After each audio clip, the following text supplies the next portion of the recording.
So what happens if someone you care about is struggling with mental illness and they either refuse to get any help or completely deny that there's a problem in the first place? I have had a lot of people request a video about this, so that's exactly what we're going to talk about today on Polar Warriors. It can be frustrating, stressful, and hard to understand why someone who even has a diagnosis refuses to get help or completely denies that there's a problem. So many spouses, friends, and family members feel helpless while they watch the person they care about destroy relationships, struggle with work and school, and often self-medicate big time with drugs and alcohol.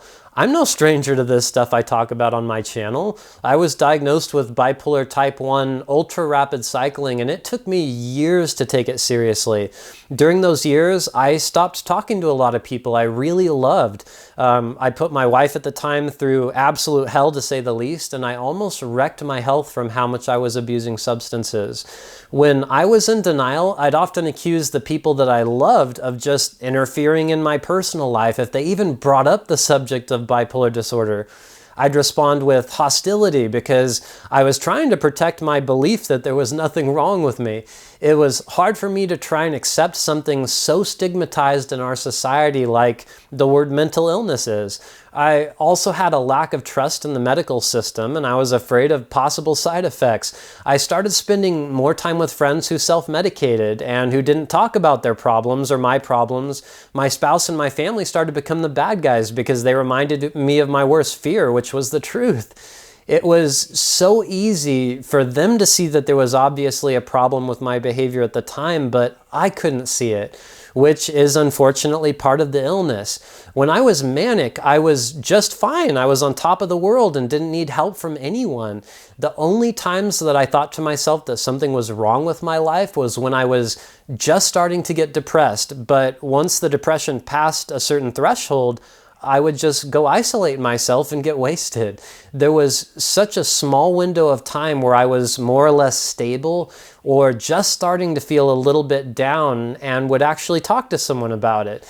This just added more confusion, especially to my spouse. We finally agreed to do something about it, to come up with a plan, make appointments, and as soon as the mood shifted, the denial came right back immediately. Now, it might help in a strange, bittersweet way to know that this kind of back and forth denial is extremely common among those who have bipolar. After trips to the hospital, a diagnosis and meds that worked before I decided I didn't need them anymore, even after all that, I still wouldn't or couldn't wrap my brain around the underlying problem. It was like someone insisting that they're printing the newspaper blurry instead of getting glasses. It's really strange how this works, but it's just part of the bipolar journey for many of us. There's good and bad news when it comes to breaking the cycle of denial. The good news is that there's thousands of people every day that finally get past the denial and realize how much bipolar disorder is causing problems in their lives.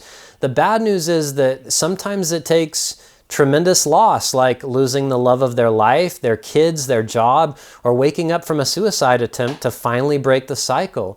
So now that I've laid the foundation of what we're dealing with here, what are some of the steps that our loved ones can take to try and help us change? Well, the first one has to do with tracking and timing. I mentioned how others can often see behaviors that we can't when we're ill. Bipolar disorder often follows very specific patterns, like certain things that we'll say or do at the very first signs of symptoms. There's also very specific events or triggers like not sleeping well for several days or an increase in substance abuse that usually cause a predictable change in our behaviors. If you can start to document or track these patterns, it'll make it easier to see when we're going to be depressed, when the mania is coming on, and most importantly, when we're more or less finally stable. This is where timing comes into play. If you have the loving patience to wait until we're stable or just starting to show signs of depression, this could be your chance to have a conversation with us and come up with a plan to change things. This is also a good time to address some of our fears, like explaining the effectiveness of medications, or that the illness isn't our fault, or how millions of people have bipolar disorder and that there's a medical explanation for it, that it's a real disease. Trying to reason with someone when they're manic or extremely depressed can be nearly impossible. Approach is also absolute key at delicate moments like this. I know that there's often a lot of built-up resentment or pain associated with our behavior, and if you start out the conversation with, "You're ruining my life," or "I demand that you get help or else," you might not make a lot of progress. It's important to try and see the person who's suffering tremendously from an illness and to try and keep in mind that our behavior is often the symptom of a serious underlying illness and nothing more. Way easier said than done, because I know the people around us suffer tremendously as well. It takes a lot of love and patience and strength to be the stronger person, so to speak, in a situation like this. So again, timing is absolute key, and also tracking symptoms. So you basically know when that small window or that right time to approach things would be. All right, let's move on to the second thing that you can try if someone's in denial about bipolar disorder, and this would be setting really strong boundaries or expectations. If you live under the same roof, it's reasonable to set boundaries when it comes to substance abuse, isolating in bed all day, yelling and screaming, spending your life savings, and especially refusing treatment. Don't forget that you are in control of what's best for you, and it's not always about the bipolar individual. I hate to use the word tough love, but sometimes hard decisions need to be made in order to save a relationship or even a life. Now, setting boundaries effectively, again, can come down to approach and timing. Remember to start dialogues, not debates. You also don't have to be harsh to set limits. You can simply and kindly state what you're not willing to put up with. The absolute key to this approach is consistency. If you set limits and then you go back on them, even just once, you're going to end up right back in the exact same place or worse. It's so easy when we become your manic knight in shining armor again to forget how bad things can get, or to optimistically think that they've changed and everything's going to be okay this time. So keep that in mind. If your boundaries aren't respected, it'll be up to you to determine the consequences of this. If you have a hard time setting boundaries, maybe consider making a private video of yourself talking about how bad the bad times are that you can watch in the future if you feel like you're going to go back on any expectations you've set. I've done this myself to remind myself of how bad depression gets, so I can watch that when I'm manic and craving substances. Okay, so the third thing that can make a big difference is remembering that bipolar is an illness, and learn as much as you possibly can about it. The more you learn, the easier it can be to recognize the symptoms of this illness and to start seeing it for what it is, an illness. This can sometimes help alleviate some of the resentment towards behavior and to not take it quite so personally when we're ill. No one wants to have bipolar. Nobody chooses to have bipolar disorder. It's easy for people to give up on someone who's in denial because of how unpleasant they can be. I've lost many friends and relationships over the years because of this, but the precious few who stuck around were a big part of me becoming who I am today. Try to remember that people who are hurting tend to hurt other people. Now, this is not an excuse for harmful behavior, but I'm just saying that it can help sometimes to see the situation through new or educated eyes. Empathy can also go a real long ways too. Sometimes just recognizing our struggles can make a huge difference. It's okay to say things like, "I know it's not fun to have somebody tell you what to do sometimes," or "I can't imagine what it's like to experience life with these struggles," or "I'm sure you feel misunderstood a lot." There's always a chance that they might not respond or get angry, especially if they're in denial, but when they're feeling better, there's a really good chance that they'll let you know that they heard what you said. The last thing that I want to talk about in this video is this.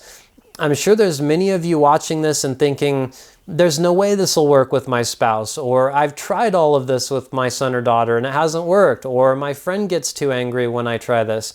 There's really no easy answer here that covers everything, and it can literally take years for some people to go through what I call the phases of denial, which would be first being unaware of the illness, to denying the illness, to resisting treatment, and then to a general flakiness with their treatment, and then to finally accepting and following a treatment program. It's really important to take care of your own needs as well while this process is going on. Make sure to have your own counselor to discuss things with. If you ever feel like your loved one is going to hurt you, themselves, or someone else, you have to be strong enough to get them to a hospital, regardless of how upset they might be. If it weren't for my family and wife calling for help years ago, I wouldn't be here today. Sure, I was pissed and I thought I was in the hospital because of them at the time, but now I realize that the only reason I'm here today helping others with bipolar disorder is because they had the strength to do what was right at the time. I know that everyone has their limits. If it weren't for the friendships, jobs, or relationships that I've lost, I also wouldn't be as motivated to change the things that I have. I encourage everyone to not give up on people suffering with bipolar disorder, but there are circumstances where enough is enough. It's up to each person to decide what their threshold is in any given situation. I know it's not easy. I know this is a monster of an illness and it can cause a lot of damage to others. I also know that there's some amazing bipolar individuals out there making a profound difference in the world. The reason why these people are out there is because someone didn't give up on them. Someone helped them get the care that they needed, and maybe that someone will be you. As always, thanks so much for watching. If you like what I'm doing here on Polar Warriors, you can send a giant digital thank you by subscribing or liking the video. Hopefully something that I said today helps or resonates with you and might provide you with some kind of relief or a stronger, more stable relationship. I hope you'll continue to stop back by and learn more with me about bipolar disorder, and stay well. Take care.